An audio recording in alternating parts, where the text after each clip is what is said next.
எவனும் சொல்ல முடியாது. வந்தா கப்பலோட வருவேன், இல்லைன்னா வரவே மாட்டேன். இது சாதாரண விஷயமா? வெற்றியும் தோல்வியும் ஜெயிக்கிறது என்னுடைய இலக்கு. இன்று வரை அதுதான்.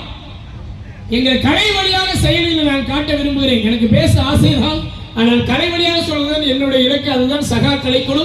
அவர்களுக்காக வ.உ.சி.ஐயாவுடைய வரலாறுகளை வரியாக எடுத்து நான் பாடலாக உருவாக்கி உள்ளேன். அந்த பாடலின் வரிகளை கேளுங்கள். என்னுடைய தாழ்மையான கருத்து, தமிழக அரசிற்கு எத்தனையோ வரலாறுகளை கொண்டு வந்திருக்கும் படிக்கிற மாணவர்களுக்கு தனி ஒரு பாடமாக ஐயா வ.உ.சி வரலாறை சேர்க்க வேண்டும் என்று தெரிவித்துக் கொள்கிறேன்.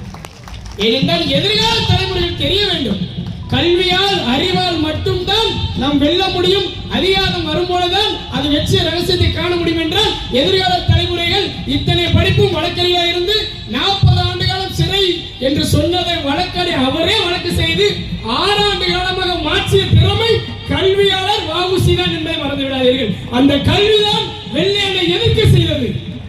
அந்த கல்விதான் வெள்ளையனை எடுத்து கப்பலோடு செய்தது. 4 பேர் கூடி காசு போட்டு பண்ற விஷயம் இல்ல. சாதாரண ஒரு போட் அடி விட்டாலும் 1.5 லட்சம் ரூபாய் குறையாது. ஒரு கப்பலை ஒரு தமிழை விட்டுருக்கார் என்றால் அவருடைய கல்வி நலன்தான். அந்த கல்வியை உங்கள் எதிர்கால குழந்தைகளுக்கு கொடுங்கள். அவருடைய வரலாறை சொல்லுங்கள். அதிக பேச விரும்பலை. என் கலை